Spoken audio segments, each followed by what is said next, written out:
Bonjour aussi à nos internautes qui nous voient de loin, d'ici et là-bas. Et bonjour aussi à tous ceux qui vont nous rejoindre ou qui n'ont pas pu se joindre à nous. J'aimerais vous souhaiter la plus cordiale des bienvenues dans la maison du Seigneur et que ce temps de culte et de rencontre, même en présentiel, nous fasse du bien, nous encourage.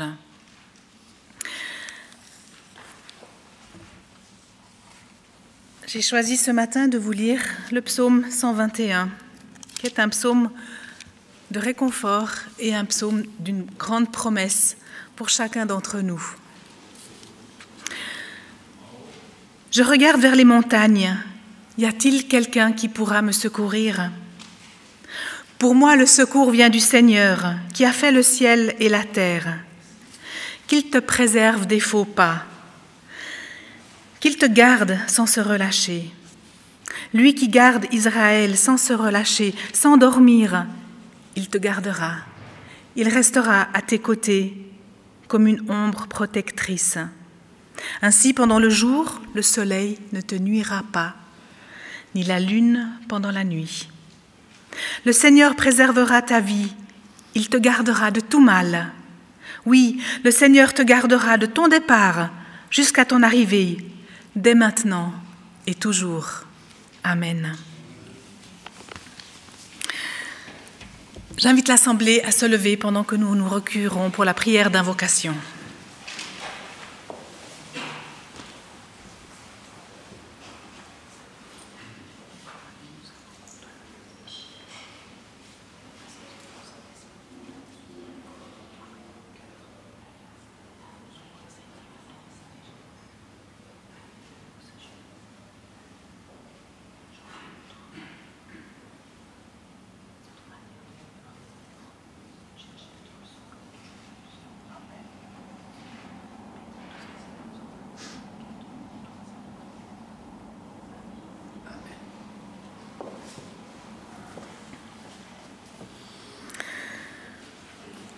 Nous continuerons en murmurant le chant « Toi qui disposes » cette prière que nous pouvons intérioriser, qui sera affichée, qui est le cantique 436.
La lecture de ce matin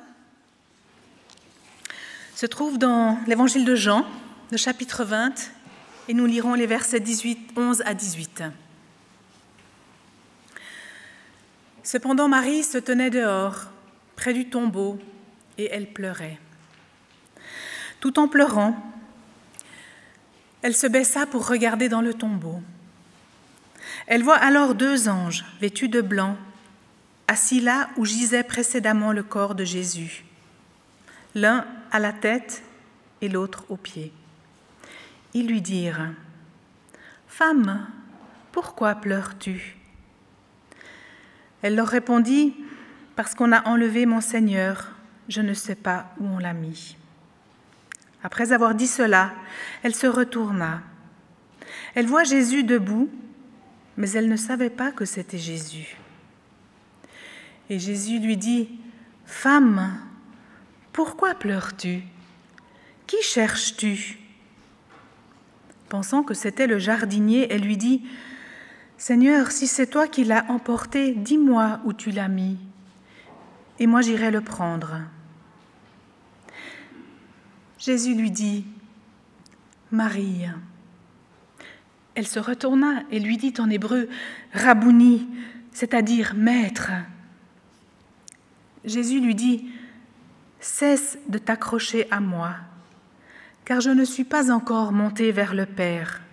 Mais va vers mes frères et dis-leur que je monte vers celui qui est mon Père et votre Père, mon Dieu et votre Dieu. » Marie-Madeleine vient annoncer aux disciples qu'elle a vu le Seigneur et qu'il lui a dit cela.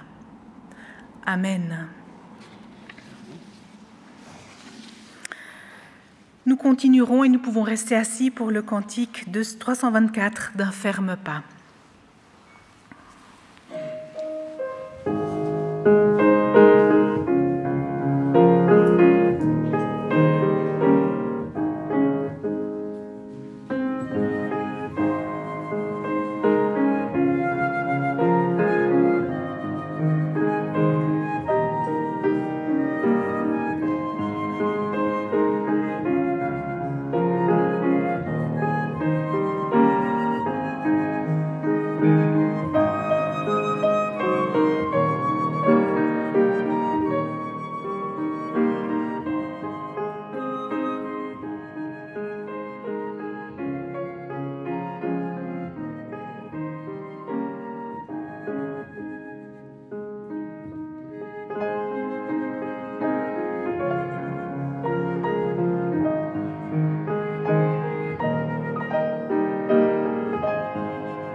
Père éternel, notre Dieu, nous voulons tout d'abord te remercier pour l'invitation que tu nous adresses ce matin encore, ce sabbat qui se renouvelle, où tu nous invites à te rencontrer, à resserrer nos liens avec toi. Merci, Père, de ce privilège que nous avons de vivre dans une Église qui peut se réunir. Seigneur, la lumière est au bout du tunnel et la patience est encore de mise. Nous n'avons pas encore les portes qui s'ouvrent pleinement. Mais Seigneur, tu es celui qui nous protège du soleil le jour et de la lune la nuit. En toutes circonstances, tu nous l'as promis. Tu l'as déjà fait pour ton peuple dans le désert, tu continues à le faire pour ton peuple ici et maintenant. Et Seigneur, nous voulons être reconnaissants de ce que nous pouvons nous appuyer sur toi en toutes circonstances. Seigneur, nous avons une pensée pour les personnes qui n'ont pas pu se joindre à nous, qui sont restées à domicile, pour les personnes qui sont dans la souffrance, dans le deuil, pour celles qui ont perdu un proche. Seigneur, les situations sont différentes, les souffrances sont multiples et tu les connais chacune d'entre elles et tu veux t'approcher de chacun d'entre nous. Permets-nous, Père, d'être tes serviteurs pour accompagner, pour soutenir, pour encourager. Père éternel, je te prie de bénir ce temps de culte, de bénir le messager qui a un message pour nous, d'ouvrir nos cœurs pour que ce qu'il a à nous dire nous touche et nous permette de changer notre manière de vivre qui n'est pas conforme à ta loi et à l'amour que tu nous donnes. Père éternel, que ton nom soit béni et que ton règne vienne. C'est ma prière. Au nom de Jésus, notre Seigneur et notre Sauveur. Amen. Asseyons-nous.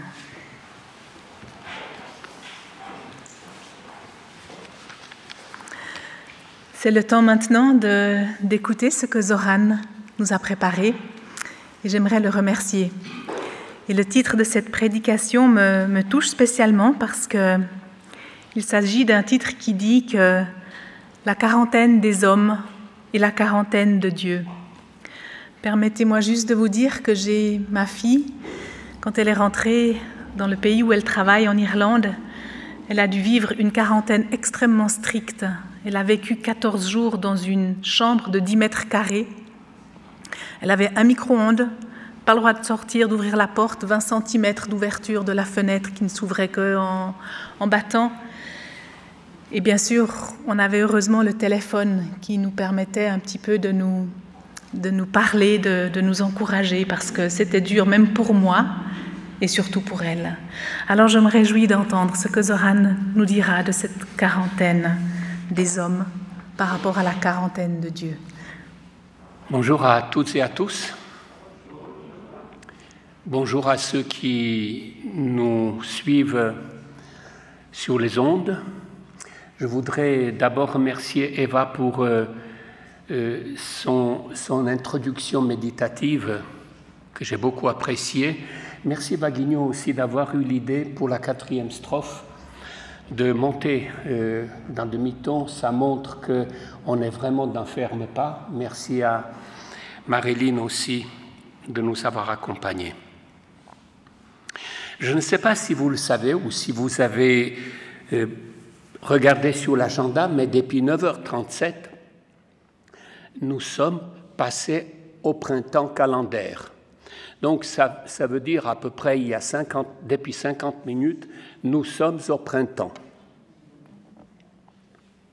Dans une semaine, nous allons changer d'heure.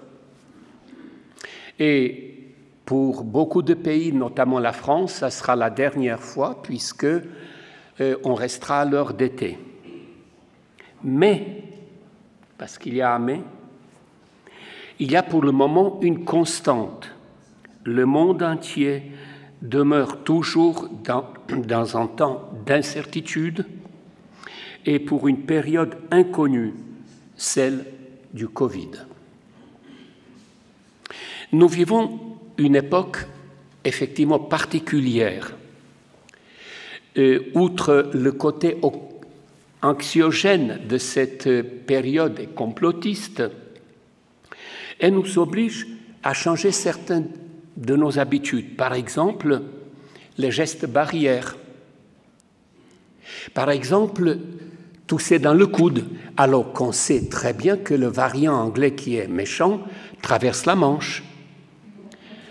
Il y a le port du masque. Il y a l'usage du gel hydroalcoolique. Cette période nous a aussi appris des mots nouveaux. Le Covid, la date de revoyure, le confinement, le vaccinodrome. Elle nous a aussi fait redécouvrir certains mots et expressions, par exemple le couvre-feu, les échuvillons pour les tests PCR, la quarantaine. Disons quelques mots sur la quarantaine. J'étais pendant 20 ans gérant d'une entreprise et tout au long de la vie d'une entreprise, vous voyez toutes sortes de choses. Et je me souviens, c'était assez pénible, mais il y avait une personne qui était assez désagréable et le reste de l'entreprise a décidé de la mettre en quarantaine. C'est terrible. Parce que tout le monde faisait comme si de rien n'était, parce qu'on a honte de mettre quelqu'un en quarantaine. Mais quand on est en face de cette personne, on fait tout pour qu'elle comprenne bien qu'elle est en quarantaine et qu'elle va y rester pendant un bon moment. Ça, c'est la quarantaine des hommes. Mais en fait, est-ce que vous savez d'où viennent les notions de quarantaine? C'est très vieux. C'est très vieux et ça vient probablement des Égyptiens, parce que quand un pharaon mourait, on mettait 40 jours pour le préparer pour le grand voyage. D'après la croyance, il fallait tout ce temps pour qu'il puisse partir sereinement. Le nombre 40 est également pratiqué dans certaines religions, comme la religion orthodoxe. Dans le pays dans lequel je suis né, au bout de 40 jours, en Serbie, on a le parastos. C'est le moment où on croit, au bout de 40 jours, que l'âme, le corps et l'esprit ont eu le temps de se séparer correctement. Et alors on va sur la tombe et on amène des gâteaux, du blé, des choses comme ça, des fleurs. Dans le domaine rabbinique, la lettre 4, le dalet, signifiait la poignée de la porte. C'est l'endroit où on se trouve quand on ouvre une porte, on voit ce qu'on a parcouru, mais en même temps, on voit ce qu'il va falloir parcourir. Ça, c'est les quarantaines des hommes. Mais je voudrais ce matin, pour le reste de ma méditation, vous parler de la quarantaine de Dieu, parce que Dieu aussi a sa quarantaine.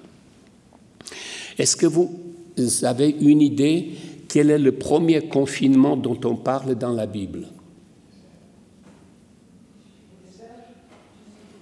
Eh non, c'est les 40 jours que Noé va passer dans l'arche alors qu'il pleut et que l'eau monte.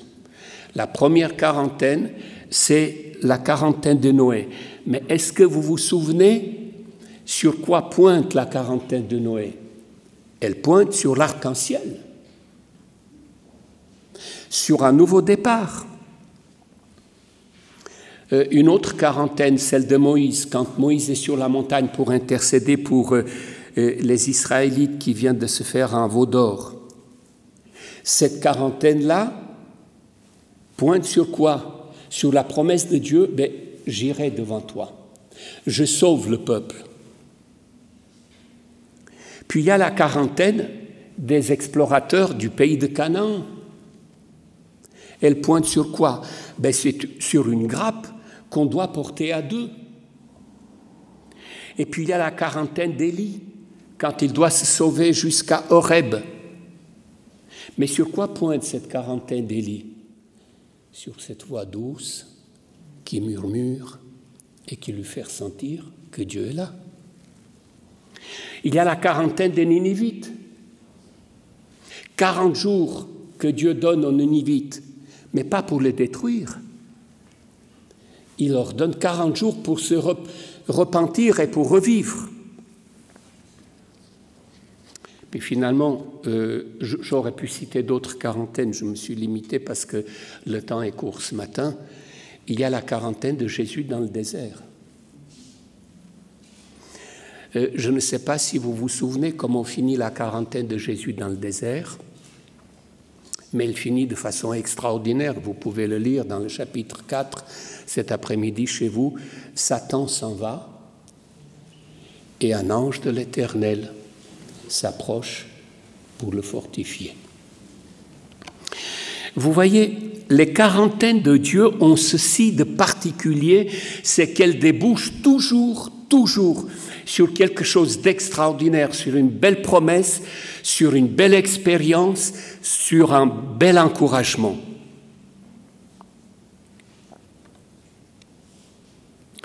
Mais je voudrais vous parler maintenant de la dernière quarantaine. Cette quarantaine commence un dimanche matin. Les anges sont débordés. Ils sont débordés parce qu'après un sabbat tout calme, le dimanche matin, tout se remet en marche. Il y a beaucoup de requêtes, il y a beaucoup de prières, et les anges doivent donner de la tête partout. Et en plus, ce dimanche-là, il faut s'occuper d'une tombe, il faut garder une tombe. Il faut en plus mettre plusieurs anges pour garder cette tombe. Le texte nous dit qu'il y avait 2 hommes vêtus de blanc qui sont dans une tombe. Ils ont irradié l'environnement de leur lumière, mais la femme qui les voit, elle ne se rend compte de rien. Elle ne sait pas que ce sont des anges. Et je crois que si elle le savait, ça aurait été égal. Ce qui lui importe à cette femme, c'est de retrouver le corps de son Seigneur. Alors, elle leur demande, « Dites-moi, où est-ce qu'on l'a mis ?» Et puis tout à coup, cette femme ressent une présence derrière elle. Elle se retourne, elle voit quelqu'un qu'elle prend pour un jardinier. Et elle se dit, super, un jardinier, ça connaît son jardin, il va pouvoir me renseigner. Mais ce jardinier est arrivé, comme tous les jardiniers, de façon très discrète. Et c'était normal, c'était le jardin des morts. Alors, cette femme, elle se tourne et puis elle parle au jardinier. Et puis elle est étonnée parce que le jardinier lui parle.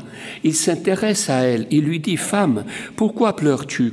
Qui cherches-tu » Tiens, pourquoi il n'a pas dit « Que cherches-tu » Pourquoi il a dit « Qui cherches-tu »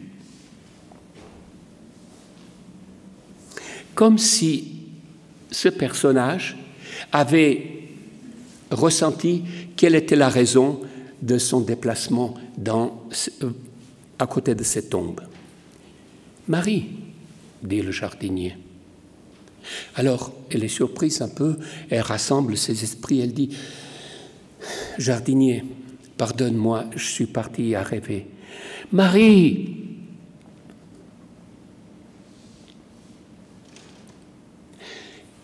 Et là, cette réponse, « Rabouni, Rabouni !»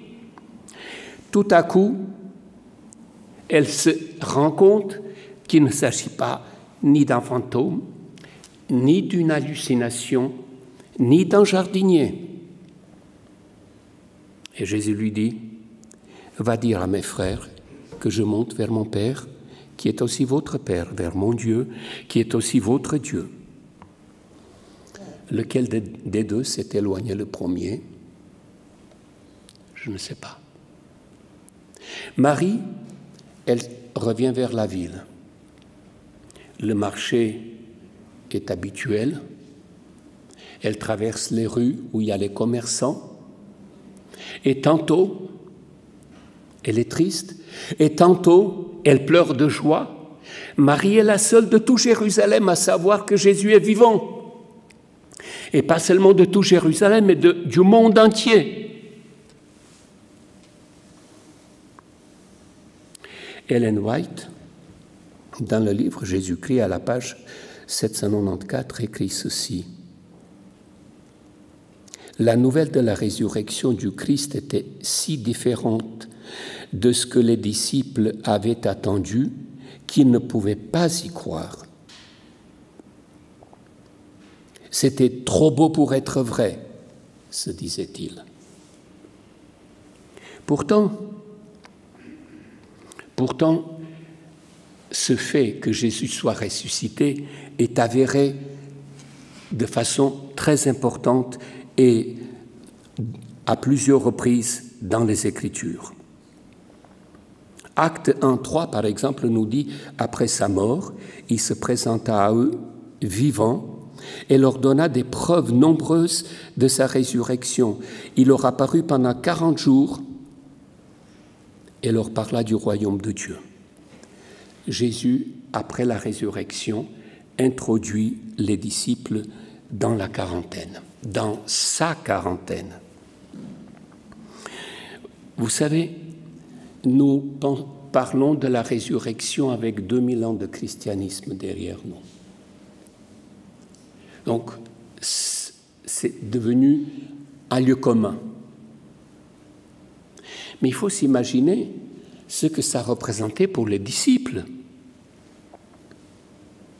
Comment ils ont pu maîtriser, comment ils ont pu entendre ce message, ce fait.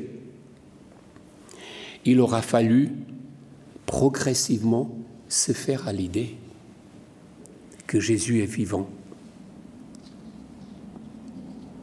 Il fallait que Jésus les immerge totalement dans sa quarantaine. Bien sûr, il s'est présenté aux disciples à plusieurs reprises. Dans le livre des Actes, si vous lisez, je l'ai relu il y a ces 2 dernières semaines, la résurrection de Jésus est mentionnée presque 30 fois. C'est extraordinaire. Ça veut dire que Jésus était tellement persuasif, il a tellement marqué ses disciples qu'il est ressuscité que quand le livre des Actes est écrit, probablement à peu près 25-30 ans, peut-être un peu plus, après la mort de Jésus et sa résurrection, eh bien, tous les disciples, tout Jérusalem étaient convaincus de la résurrection. Bien sûr, Jésus a ressuscité 3 personnes pendant son ministère. Mais en ressuscitant, qu'est-ce qu'il a fait? Il a simplement rendu un corps mort, inerte, vers un corps vivant pour la famille. Mais la résurrection de Jésus, elle est tout à fait autre. Quand Jésus ressuscite, son corps est totalement différent. Il rentre par des portes fermées, il traverse les murs. Est-ce que c'est normal que Marie-Madeleine ne l'ait pas reconnu tout de suite? Est-ce que c'est normal que les 2 disciples qui vont à Emmaüs ne l'aient pas reconnu tout de suite? Est-ce que les disciples qui reviennent de la pêche sur la rive du lac de Galilée ne l'aient pas reconnu tout de suite? Oui, c'est normal, parce que le corps de Jésus était un corps glorifié, auquel ils n'étaient pas habitués. D'ailleurs, je suis curieux de savoir quel était le sentiment de Thomas quand Jésus lui dit « Viens mettre le doigt dans la plaie ». Quand Jésus montre sa main comme ça, que voit Thomas? Je ne sais pas ce qu'il voit, je sais ce qu'il dit « Non, non, ça me suffit ». Pourquoi il est capable de dire « Non, non, j'ai plus besoin maintenant ». Mais parce qu'il voit un Jésus glorifié, un Jésus tel qu'il était complètement enveloppé de la présence de Jésus. Vous voyez, ce n'est pas la foi qui a créé l'événement. C'est l'événement qui a créé la foi. Mais il a fallu un certain temps que cela se consolide dans la foi.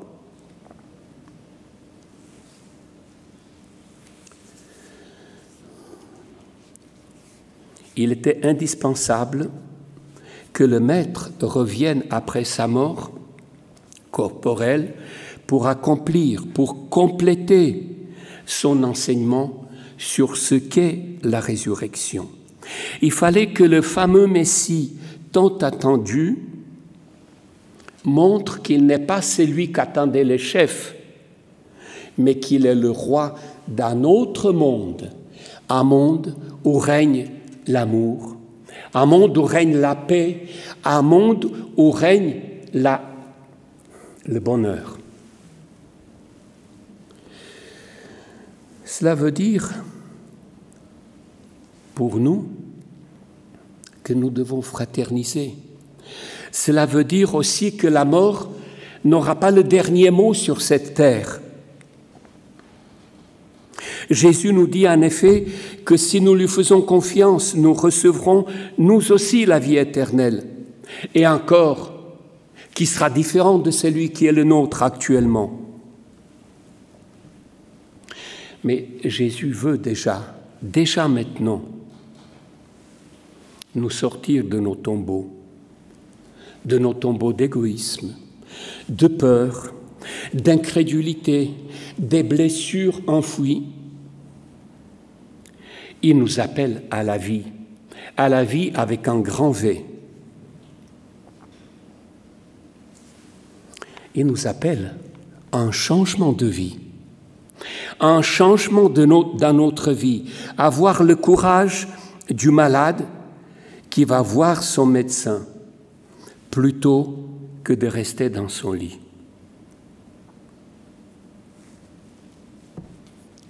Je ne sais pas s'il y a des jours où vous vous sentez vidé. Je ne sais pas s'il y a des jours où vous vous sentez sans force. Je ne sais pas s'il y a des jours où vous vous sentez esseulé. Eh bien, quand c'est comme ça, essayez de vous rapprocher d'une communauté.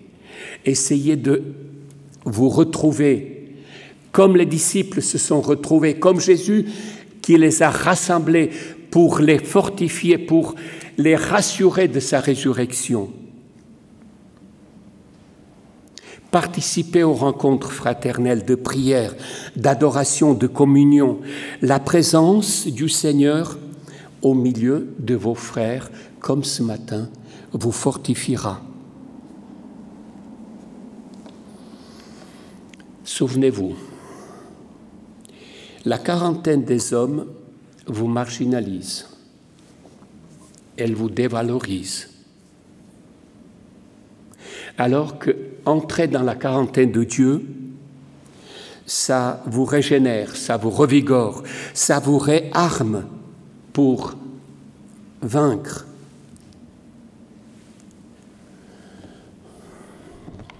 Vous savez, je ne me fais aucune illusion.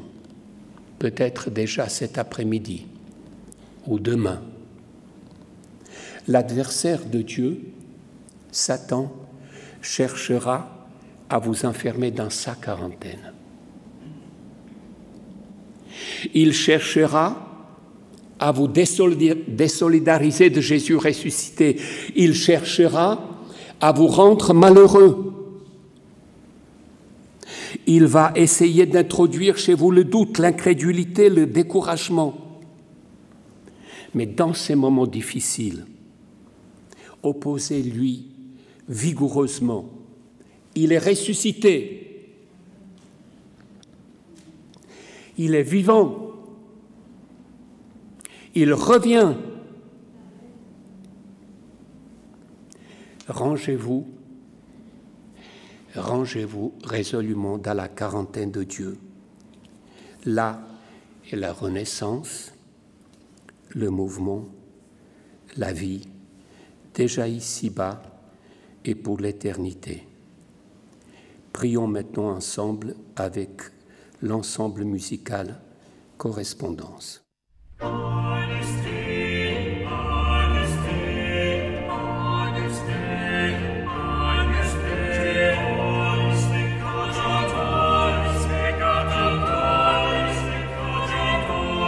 Peccator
Je vous invite à vous lever pour une brève prière et la bénédiction.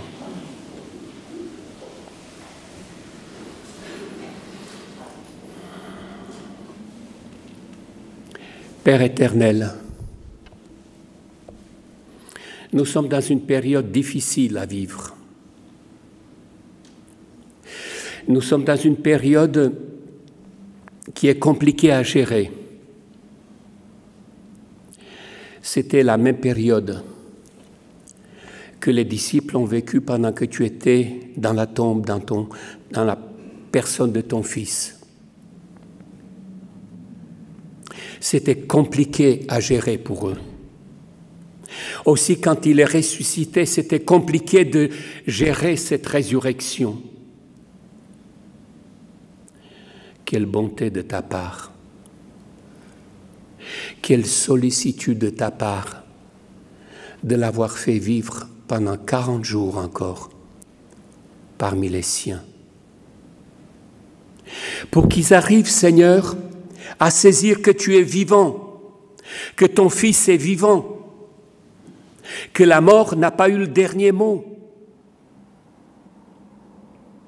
Et tu lui as inspiré des paroles d'encouragement et dire qu'il sera avec eux et avec nous jusqu'à la fin du monde. Amen. Recevons cette bénédiction. Fais-moi grâce, ô Dieu. Fais-moi grâce. C'est en toi que je trouve un abri. Je trouve un abri à l'ombre de tes ailes, jusqu'à ce que les calamités soient passées. Car tu es mon secours, et je crie de joie à l'ombre de tes ailes. Amen.